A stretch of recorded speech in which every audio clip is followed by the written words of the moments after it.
One of Star Trek's biggest appeals has always been its technology. It's not just there for spectacle. It's woven into the fabric of the universe. The transporter isn't just a sci-fi gadget. It's a storytelling tool. Warp drive isn't just about going fast. It's about making exploration possible. And the holodeck isn't just a fancy VR room. It's a way to explore identity, fantasy, and morality.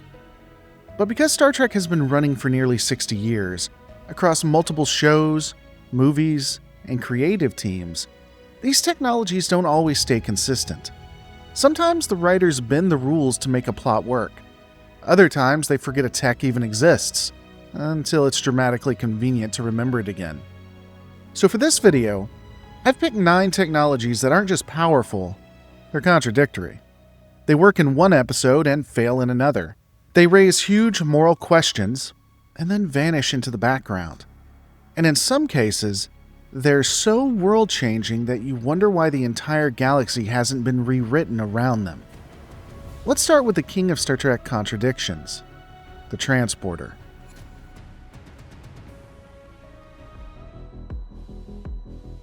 The transporter is possibly the most famous Star Trek invention.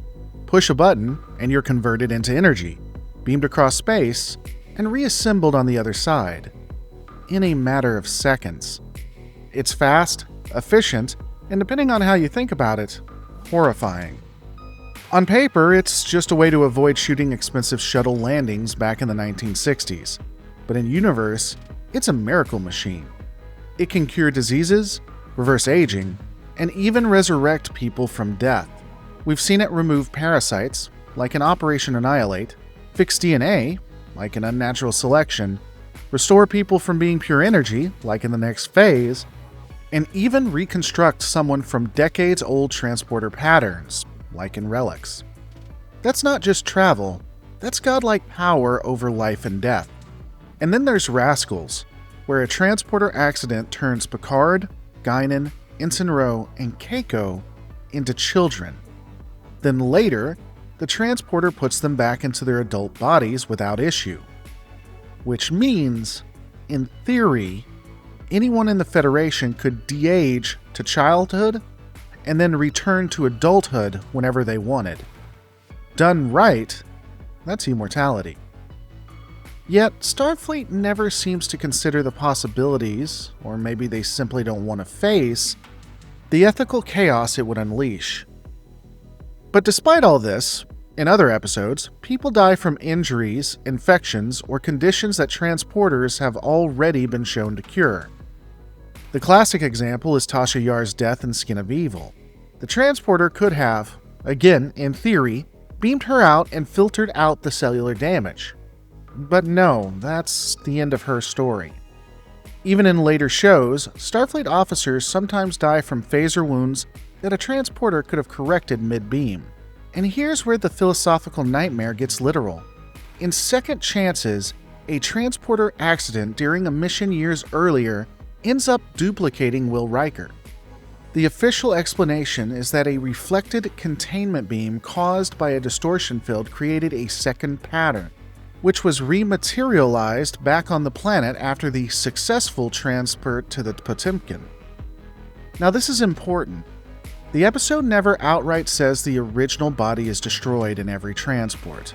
That's my bad, and I've said it in the past. But think about what this means under normal circumstances. You can beam someone aboard, and only one pattern is reassembled. The duplicate, in Second Chances, only exists because that second containment beam accidentally rematerialized instead of vanishing. That means the transporter isn't physically moving you, it's creating a new you from your stored pattern, with all your memories up to that point. And the you that stepped onto the pad is gone forever. In everyday use, the destruction of the original is simply hidden behind the seamless efficiency of the process. This isn't just a fan theory. This is an in-universe event showing that the transporter technology can create independent living beings without anyone noticing. Thomas Riker was lucky enough to not be erased like the countless other originals who step into a transporter every day. It reframes every beam-in you've ever seen, from Kirk to Janeway. Every smiling officer materializing on an alien world might not be the person who left the ship at all. It might be an exact duplicate who believes they are the original. Starfleet trusts this process without hesitation, but Second Chances forces us to ask, what if the entire Federation is built on a quiet, unspoken form of killing and replacing its own people? The contradictions here aren't just about when the transporter can save someone. They're about what the transporter even is. In some episodes, it's treated like a magic wand. In others, it's a fragile, risky machine you don't want to touch unless absolutely necessary.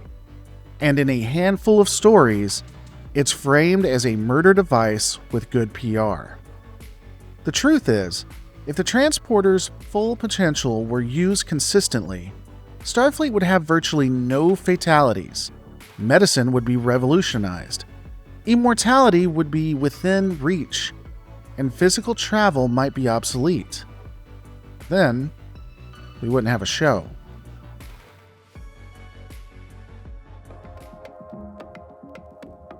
On the surface, the holodeck is Star Trek's ultimate luxury, a room where you can step into any environment, live out any fantasy, or train for any mission with perfect realism. It can simulate alien landscapes, bustling cities, ancient battlefields, or your grandmother's kitchen down to the smell of the bread she baked. You can eat the food, feel the textures, and interact with characters so lifelike you'd swear they were real. But here's where the contradictions start. Sometimes the holodeck is just a fancy treadmill with VR goggles, and other times it's literally creating matter from scratch.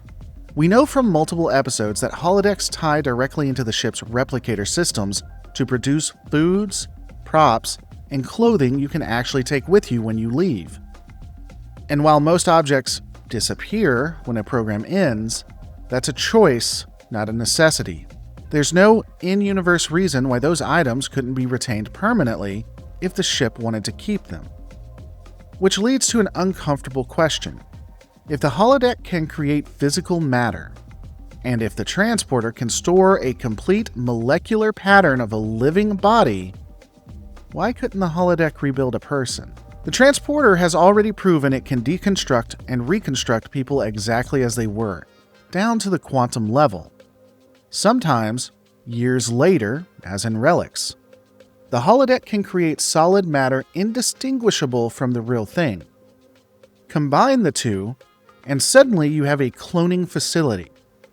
Feed a saved transporter pattern into the holodeck's matter replication subroutines, and you could produce a living, breathing, fully sentient copy of anyone in the database. This isn't just theoretical hand-waving. Trek has already shown the groundwork for it.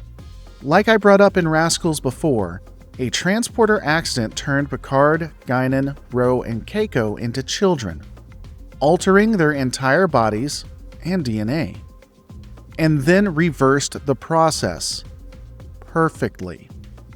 And like I mentioned before, in Second Chances, a transporter accident produced an identical duplicate of Will Riker, complete with his memories, personality, and identity.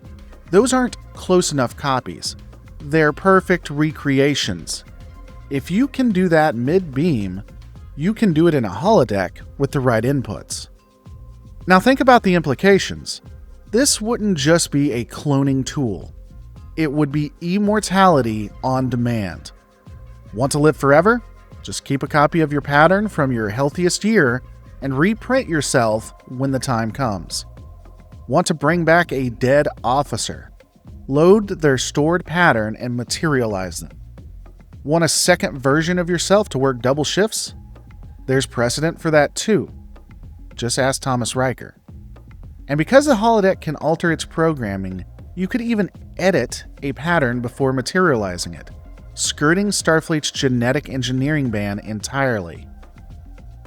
In universe, Starfleet would have every reason to bury this capability. If the average crew member knew that the holodeck in the next room could make a perfect, living duplicate of them, or someone they've lost, death, injury, and scarcity would stop being obstacles. Whole industries, ethical frameworks, and even Federation law would collapse overnight. This is the Genesis device problem all over again. The tech exists, but the political and moral consequences are so destabilizing that it's safer to pretend it doesn't. And we haven't even touched the fact that the holodeck can generate fully self-aware beings without a stored pattern.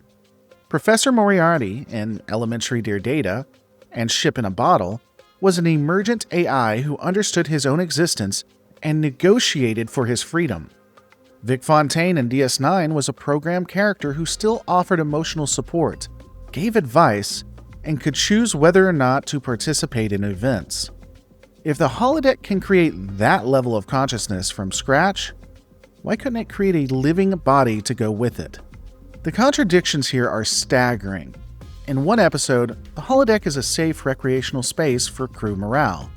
In another, it's a malfunction away from a hostage crisis, an AI uprising, or full-blown cloning lab. It is simultaneously the most whimsical and the most terrifying room on a starship. And maybe that's why Starfleet keeps it around. Not just because it's fun, but somewhere deep in the classified archives, the holodeck is more than a playground. It's a machine that can create anything or anyone.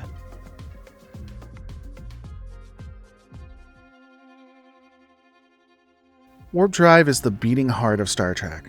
Without it, Starfleet would be stuck puttering between planets at sublight speeds, and the final frontier would shrink to a bubble around Earth.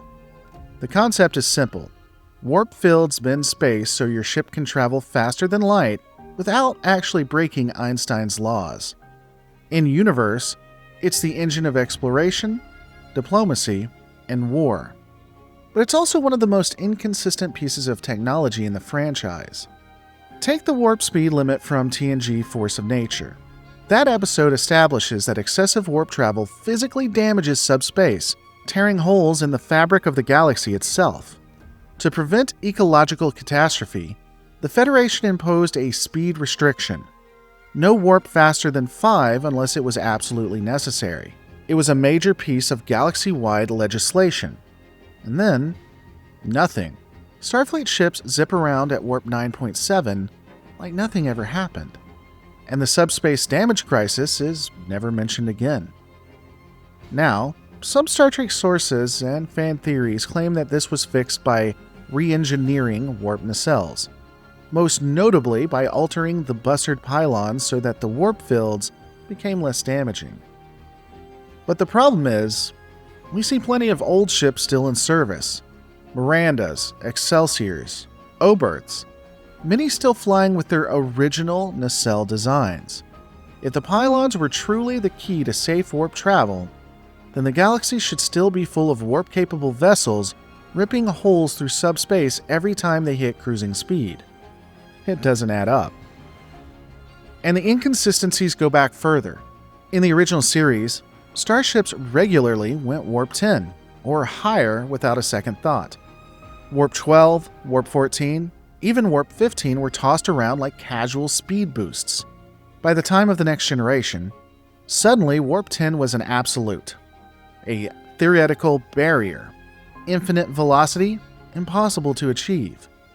The scale had clearly shifted, but the franchise never gave a satisfying in-universe explanation. Was it a total recalibration of how warp factors were measured? Was transwarp research, like the Excelsior project in Star Trek III, responsible for resetting the scale? Did the definition of warp factors themselves evolve over time as technology advanced? The canon leaves it wide open. Then there's the most infamous warp contradiction of all, Voyager's warp 10. In Threshold, Tom Paris breaks the theoretical barrier and achieves infinite velocity. And it's discovered that at that point of speed, you're everywhere in the universe at once. No coordinates, no travel time, just omnipresence. It's the holy grail of propulsion, and it turns Paris into a giant salamander. Yeah, really. He abducts Captain Janeway, who also turns into a salamander, and together they produce a clutch of amphibian offspring before being restored to human form. Which takes less time than removing Borg implants, by the way. Afterward, neither the crew nor Starfleet seems interested in this revolutionary achievement. The logs are marked classified, and the whole event is never spoken of again. The wild thing is, Warp 10 isn't the end of Star Trek's propulsion escalation. Later, Voyager uses transwarp conduits, superhighways that make Warp 10 look like a country road. Then there's the quantum slipstream drive, capable of crossing thousands of light years in days, and the spore drive in Discovery, which can jump anywhere instantly without even touching warp. None of these technologies seem to cause lizard transformations, or shred subspace. Arguably, the spore drive does impact another universe, but apparently they stopped caring about that too. All of it just works, at least until the plot decides it shouldn't. This leaves us with a contradictory mess. Warp drive is sometimes a fragile, galaxy-endangering tool that must be regulated for the sake of all life. And sometimes it's just a number you can crank up to 9.975 for dramatic effect. Warp 10 is either an impossible speed limit that no one dares cross, or it's a thing that already happened in canon and just got swept under the rug. And the Federation's propulsion technology is either bound by hard physical rules or limited only by what the writers need that week. If these rules were consistent, Starfleet's entire strategic doctrine would change. Slipstream would replace warp as the default. Warp 10 would be perfected and used for rescue missions, and transwarp conduits would make supply lines instantaneous. But instead, warp technology exists in a strange limbo. An engine for exploration, a convenient obstacle, and when the mood strikes, a way to turn your helmsman into an amphibian and your new baby daddy.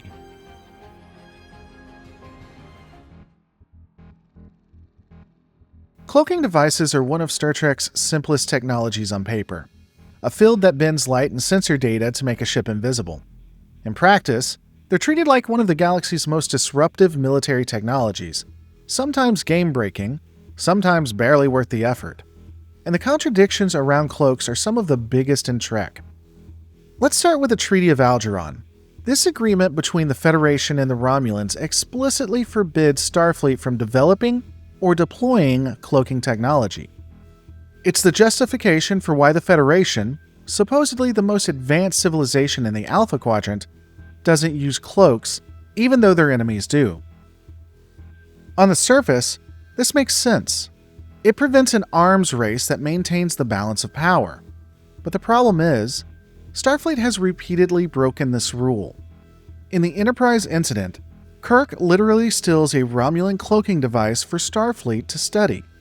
In the Pegasus, an experimental phase cloak is tested in secret, one that doesn't just hide a ship, but allows it to pass through solid matter. And in Deep Space Nine, the Defiant is equipped with a Romulan cloak under a special agreement, though the crew ends up using it far more liberally than originally intended, and without Romulan oversight. For a technology that the Federation is supposedly banned from touching, it sure keeps finding its way into Starfleet hands. The effectiveness of cloaks is also wildly inconsistent. Sometimes they're treated like unstoppable advantages. Whole fleets maneuver across sectors unseen, like in the Dominion War when Klingon and Romulan ships ambush enemy positions. But other times, cloaks seem almost laughably weak, detected by tachyon emissions, ion trails, or even just enhanced sensors. In Balance of Terror, cloaks are a terrifying Romulan edge. By TNG, they're more like an inconvenience you can work around with a sensor sweep. Are cloaks unbeatable superweapons or just expensive party tricks? The answer changes depending on the script. And then there's the phase cloak. The Pegasus project proved cloaks could make ships not only invisible, but intangible, able to pass through planets and defenses without a trace. That kind of technology would instantly change the balance of power in the galaxy. Imagine a fleet of Starfleet ships that could phase through shields and fortifications, strike with impunity, and vanish again. Yet after the Pegasus incident, The tech is simply shelved and no one, not even Section 31, seems to pick it back up. It's treated like a one-off mistake, despite being the single most powerful stealth weapon ever invented. The contradictions pile up when you look at allies too. Klingons and Romulans have cloaks as standard equipment, yet even they use them sparingly in some battles, despite their obvious tactical superiority. If cloaks are truly this decisive, why do we see Klingon bird of prey captains decloaking to roar into battlefield instead of just annihilating enemies unseen? The in-universe answer might be honor, but the out-of-universe answer is simpler. Cloaks work when the writers want tension, and fail when they'd make the story too short. So cloaks end up being one of the most contradictory pieces of technology in Trek. In one episode, they're banned by treaty, too destabilizing to allow. In another, they're casually issued to a Federation ship. Sometimes they're invincible, sometimes they're paper thin. And occasionally, they're so advanced they should rewrite the galactic order. The result is a technology that could make the Federation unstoppable if they ever used it consistently. But instead, cloaks remain a Schrodinger's weapon, both all-powerful and almost useless, depending on the week.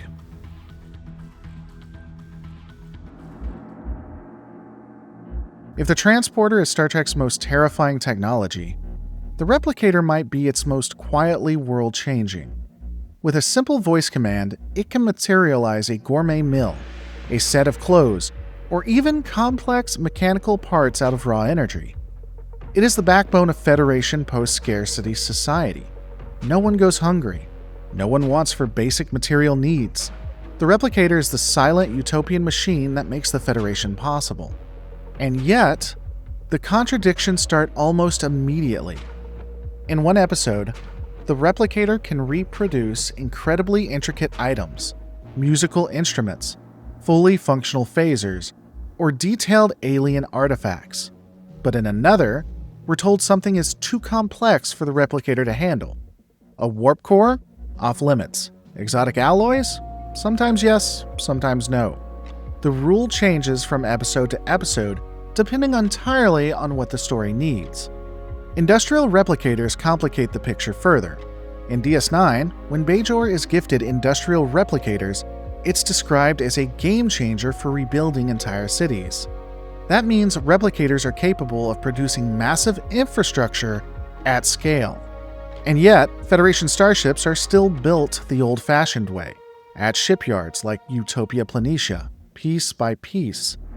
If industrial replicators can build housing blocks and entire industrial facilities, why not replicate whole starship hulls? The most consistent in-universe explanation is that replicators are used to produce parts, while large-scale assembly still requires construction yards. Whether because of the sheer energy costs, the need for rare materials like dilithium that can't be fabricated, or simply because shipyards are too deeply entrenched in Federation industry. We should always fear Big Shipyard, after all. But the show never commits to one answer, leaving the limits of replication murky at best. Then there's the matter of energy. Replicators supposedly convert raw energy into matter, which would make them nearly limitless. But in DS9, shortages on the station lead to rationing replicator credits, as though the machines themselves are bound by artificial scarcity. Sometimes the Federation looks like a true post-scarcity paradise, and sometimes it looks like everyone is still budgeting food portions depending on where they live. So which is it? Unlimited abundance or ration coupons in space? And let's not forget the absurd edge cases. Replicators can produce poison, weapons, or dangerous substances. But sometimes we're told they have safeties that prevent this. Except, in multiple episodes, we see replicators used to produce exactly those things. If a replicator can materialize a gun or a deadly chemical compound, what's stopping any disgruntled crew member from producing an arsenal? And if safeguards exist, how do so many people, including Quark on DS9, keep bypassing them with ease? The contradictions deepen when you put replicators next to the transporter. The transporter can dematerialize and reassemble entire people, down to their DNA. Yet the replicator supposedly can't handle complex biological matter. Really? You're telling me the Federation can make a steak medium rare with perfect marbling, but somehow can't replicate a living flower? Unless, of course, the real answer is they can. But society decided it was too disruptive to admit openly. After all, if you can replicate a person, you're right back in the holodeck cloning territory. Ultimately, replicators sit at the heart of Trek contradictions. They are simultaneously limitless and strangely limited, capable of anything except when they're not. They're the miracle that makes a post-scarcity society possible, but also the convenient plot device that breaks down when the story needs scarcity. And that tension between utopian and narrative drama is why the Replicator is one of Star Trek's most contradictory technological wonders.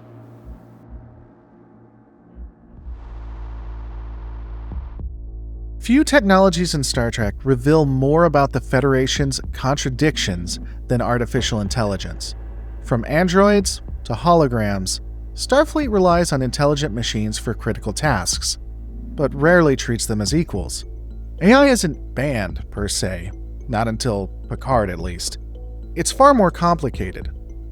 It's tolerated, mistrusted, and constantly debated depending on the crew, the situation, or the century. Take Data, one of the most iconic characters in all of Star Trek. He is a fully sentient android with creativity, emotions, and even family bonds. And yet, at multiple points, he's treated less like a person and more like property.